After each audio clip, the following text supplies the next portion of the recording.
It's that time of year that everyone is talking about New Year's resolutions, goals, and what they maybe wish for the year or a word of the year.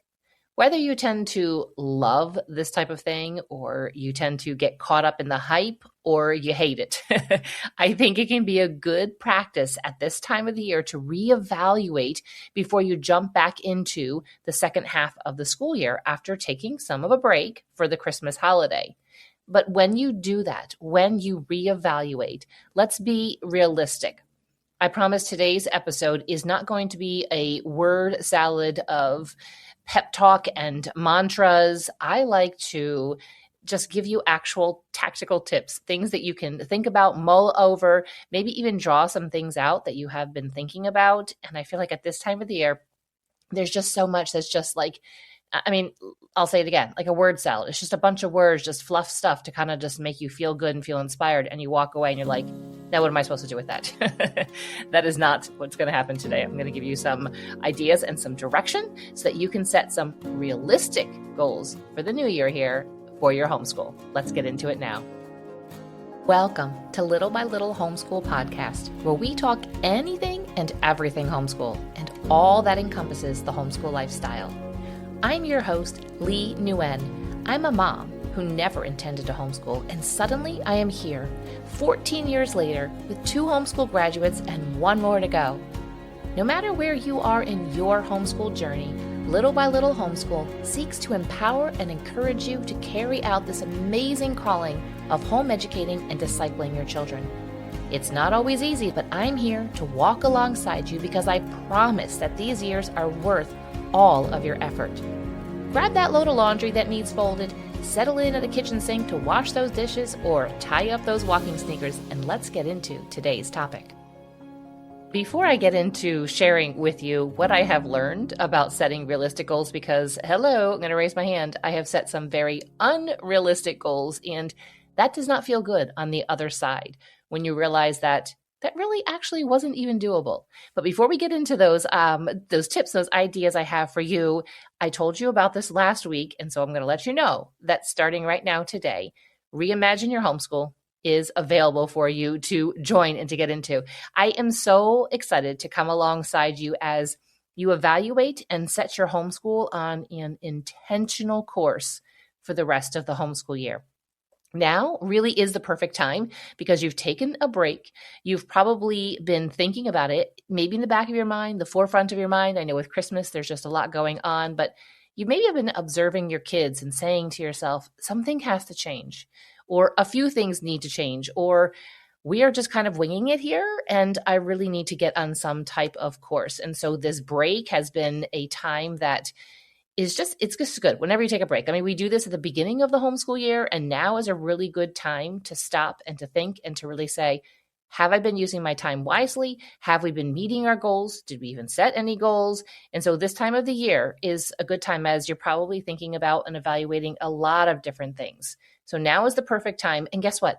I am even doing this now. I'm in my 15th year of homeschooling, and I am homeschooling now. I just got my 12th grader, and I am still using this time right now to say, what have we been doing? Is it working? Is it going to help us to reach the goals? Is he enjoying it? And I enjoying it? Are we thriving? Are we learning? I say we, because as a homeschool mom, we get to learn a lot too. Is he learning? Is there growth? Are we working towards what we wanted to? So even after all of this time and having a 17, almost 18-year-old, this is not wasted time. So I want to have you can go over now, or as you're listening to this episode, or when this is done, you can go over to littlebylittlehomeschool.com/reimagine, spelled REIMAGINE. The link will also be in the show notes for you. Now let's get into what I have learned about setting some realistic goals when it comes to the homeschool and your homeschool year. The first is that New Year's goals are only helpful if they're realistic. We've talked about this word realistic a couple of times, and I'm going to bring it up. You can have some ideas that just are not going to happen. Let's just throw something out let's just say a crazy idea. You have a child that's not reading, and you say, I want them to be able to read these chapter books by the end of the year. Well, this child is still trying to sound out some letters and it's just taking a little bit longer. That is not a realistic goal. And realistic goals are ones that can be adjusted. Now, maybe you come up with that goal and then you stop and you actually evaluate and look at the child and how they're progressing and say, okay, we need to adjust this goal. And if you join Reimagine Your Homeschool, we do set goals. And I do talk about the fact that you have to adjust them because you might say, I set a goal that's too high. I set a bar that's just too high for this child. And sometimes we set these goals and we don't tell them. It's just our own personal goals. Sometimes we do tell them. Or you might be on the other end of that and say, I set some goals and they have just flown past it. So let's go ahead and add some more to it. But let's be realistic. If you have never done this type of thing of setting some goals, and specifically now during this time of a fresh new year as we go into 2026, maybe just think of one, maybe two. Maybe you haven't been consistent with your Bible time and you say, you know what? I want us to do Bible time together as a family every single homeschool day. And maybe as a family dad's not there, but that's okay. With you guys, or maybe you say, you know what, our family culture is lacking Bible time. And we're doing some during our homeschool, but I'd like to do something as an entire family. Maybe we can just read a little devotional or read a part of a Bible, the chapter or something, just at dinner for the first 5 to 10 minutes of dinner. Those sound like very realistic goals. Or maybe your homeschool is just set up where your kids are very independent in what they're doing. This one's doing math over here, and this one's doing math over there, and they're just language arts. And I know that with various different ages, that's how it is. But there isn't any cohesion. You aren't really necessarily learning together as a family. You might say, you know what, I want to add some family style learning. And you might say, let's just start with one subject or with just doing one read aloud. That's very realistic. So your New Year's goals are only helpful if they're realistic. If you come up with a goal that is just too much, it's going to feel defeating. By mid-January, you're going to be like, I'm done. Peace out. We can't do this. And hear this great idea, this inspiration, possibly even maybe a word from God. Maybe it's something that the Holy Spirit has impressed upon you, but you just took it too far. Like, what is just one step? So make it realistic because you are going to just abandon it if it's not realistic. Second is to pray about your decisions, which I just kind of mentioned. If the Holy Spirit is impressing upon you, just pray and say, God, I am feeling like we need to do this, or maybe I need to slow down in these areas, or we need to spend our time in a different way, or I just don't really have any goals. We're just kind of winging it every single day. Lord, show me.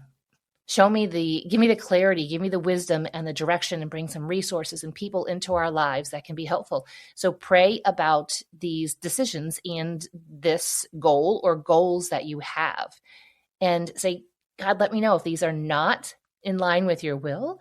And if they are, just give me the encouragement and the boost that I need in order to continue doing it. So pray about these decisions. God is right there and he wants to hear from you. And oftentimes when I would pray about my homeschool, it's all things that he already knows. He already knows the entire situation from start to finish, and he knows it all. But it has helped my heart to be able just to verbalize some of the struggles and to get it out, sometimes to cry, sometimes to just really cry about it, and just to get those emotions out and say, okay, all right, I've given it to him. I'm going to partner with him, and we're going to just take this next step. The third tip that I have for you is kind of a little bit related to the first one, but don't overwhelm yourself. Pare down if you need to. If you have one goal and you meet that goal, it's better than if you set 10 goals and you don't meet those 10 goals. It's also better if you have one goal and you meet that one goal than if you have no goals. If we don't have some type of direction, then we're not going to get there. So, for example, you might say you really enjoy a certain style of homeschooling. Maybe it's classical, maybe it's unschooling, maybe it's Charlotte Mason, maybe it's doing unit studies. And your goal could be like, okay, let's just add in a little part of that because you've been doing homeschool a lot differently. Maybe you've been doing it very traditionally and you're like, okay, I would like to do maybe more that is, maybe we do 1 or 2 subjects that are unschooling, and you just add maybe one goal and then you meet that goal. You just get really good at it, right? when you decide to make some type of change or to add something and you just get really good at it, it just becomes a part of your day. So a kind of maybe example, well, not a kind of example, an example of this, but not necessarily related directly to home education, but just our home in general. When my husband and I decided that every evening we needed to put the kitchen to bed, we needed to get everything done and cleaned up in the kitchen and everything, it felt really overwhelming. Instead of leaving dirty dishes in the kitchen sink and to not wipe down the counters and not to run the dishwasher, it felt really overwhelming. But guess what? We just did it. We started to do it. We still do it now. This was probably 20 years ago. And so every night we do that. It is just a part of what we do. It is a routine. It is just understood. My kids know, they're all older now, and sometimes there might be in the evening they find plates and silverware and cups in their rooms. They know that those are not to just be put into the sink. They know that they need to scrub them off a little bit if they need to, if there's food caked on there, and they need to get into the dishwasher. And if the dishwasher is set on a timer, they need to make sure they hit that, and so it starts when it needs to on the timer, because they know that's just what we do. And so it becomes something that sometimes it can feel overwhelming at first to add something, but then when you get used to it, it just becomes normal. So I would recommend just adding one goal, especially if you're not familiar with this type of thing, and then just get really good at that. And then you can add another goal and you'll get really good at that. So it can be anything, a habit, it can be anything that you want to add. And so number 4 is to set intentional goals. I know I talk a lot about being intentional, but I'm going to tell you that in the end of homeschooling, it is the intentional parents that have a lot of fruit to show. And there's a lot of fruit that can happen way before your kids are done with homeschool. When people are like, oh, just wait to the teen years. Oh, no. I would get so upset about that when my kids were little. I was like, yeah, we're not doing it like you think we're going to be doing it. But we took that time to lay that foundation, to build that character, to grow them in their faith, that the teen years have been a lot of fun. Are they always easy? No, because teens are looking for independence and you're working together and it's not all perfect and happy and sunshine and all the stuff all the time. But we are reaping, I was able to reap the fruit during even the teen years and even before that. And so when we are intentional as homeschool parents, it's worth it. It's worth it to be intentional and say, you know what, we're going to do the hard things now, especially during the younger years. And again, there's going to be harder things too. As they get to be tweens and teens, and maybe you've decided they're not going to have their own phones, they're not going to have their own laptops, their own iPads, or any of that kind of stuff. That is hard to stay with that decision, to toe the line and say, you know what, we're going to stay with this decision. I'm right here, I'm raising my hand. It is hard, but it is worth it. And so when you set intentional goals that are like, okay, it's not just a goal just to have a goal. It is a goal with a reason behind it. So when you set maybe a New Year's resolution, a goal, or a word for the year, whatever it is, there is intention behind it. There's a reason behind it. Where are you trying to go with this? I'm trying to encourage you in your Christian motherhood, not just in your home education, not just in telling you this is the best program to use in order to help your child how to read. This is the best math program. Anybody can answer that type of question with their own opinions. But let's be intentional and let's add our faith to things. And the last and final tip, I want to tell you this one right here. This is super key. And I want you to take this one and I want you to apply it to possibly maybe any personal goals that you might be setting for the new year. And that is that your motivation, it will wane. It might even die. It might like putter out, be like done and gone. But consistency is what achieves goals. When my older son first joined a gym years ago, it might have been like, I think we told him he could when he was 16 or 17, something like that. And so that would have been the fall. So he joined the gym and then, come through the Christmas. And when he was getting ready to go to the gym after the new year, I sat him down. I said, listen, I got to tell you something. The gym is going to be a crazy place because everybody is going to have their goals to lose weight. That is like the number one thing that people set for their New Year's goals. He's like, oh, okay. I'm like, so it's going to be a madhouse. And so I told him about this statistic that I read, and I don't remember exactly what it was. It was something like by January 11th, most people have given up on their New Year's goals. So I said, you just need to stick it out. And January 11th, it should die down. So he went that first day. It might have been, I guess maybe January 2nd. They were probably open to be the first day of the year. And he came home and I said, so what'd you think? He's like, it is insane. I said, just stick it out. And he did.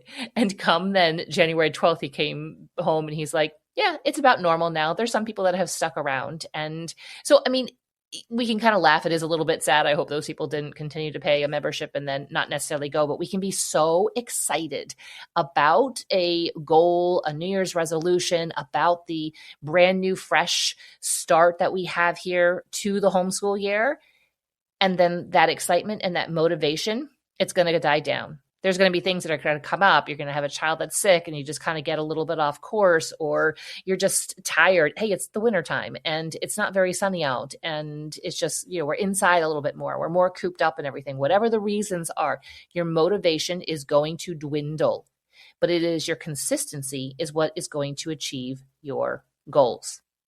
And so as I joined the gym that my boys go to, but we go at different times. Although I keep saying I should just show up, pop in sometime when they're there. But I'm preparing myself for okay, it's going to be a crazy madhouse because I go middle of the day, early afternoon. It's a terrible time to break up my day, but I don't want to go when the crowds are. So I can do that now. I am in a season of life that I can do that. So again, if maybe your goal, you have a personal goal of wanting to lose weight or to get into shape or to join the gym, don't go at this time that I do because you probably can't, or go to a place that maybe has childcare or something like that. But don't compare, okay? Don't compare different seasons in life. But overall, I know we're talking about the gym and working out because people can kind of picture that type of thing, that motivation of, I'm going to eat healthier. I'm going to make these certain changes. I'm going to get out. I'm going to walk every day. And then that motivation starts to die down. It's when you are consistent with it, when you show up and you do your homeschool, even though you don't want to do it, even though maybe you're in a bad mood, you're tired, you just have a lot going on, and you show up and do it. That's what's going to help you achieve those goals. Whether those goals are things that have to do with relationships in your family culture, or whether those goals are specific. You want to be able to accomplish maybe certain parts of the curriculum, or help your child to be able to reach certain things. You say, okay, I have a middle schooler, high schooler, and I want them to get better at writing essays because I see that this child is probably going to go on to college. I think that the type of field they want to go into is going to require a college degree. And so let's start off with this. And so that could be a goal that by the end of maybe the winter or the end of the school year, they're really good at writing a certain type of essay. And, it can be whatever it is. But just remember that your motivation is going to dwindle, but consistency is what is going to achieve your goals. Before we close out today, don't want you to forget, Reimagine Your Homeschool. It is only available for you to join this week and next week. You still have access to all the material, but now is the best time to join and to actually go through the material so you can get everything all set for when you want to start your homeschool year. Whether that is starting on January 2nd or you want to give yourself a couple more days, again, that's up to you to choose. Let's take your homeschool to the next level. Let's become fiercely passionate about home educating your children and start 2026 off really, really well. And you can do that through Reimagine Your Homeschool. You can go to littlebylittlehomeschool.com/reimagine. The link will also be in the show notes, but don't forget, it's only available to join this week and next week, and I don't want you to miss out on it. Thank you so much for listening to today's episode. If it was just what you needed to hear, would you do me a favor and share it with a friend? And if you would like to connect more, social media links and more are in the show notes just for you. I promise to see you back here real soon.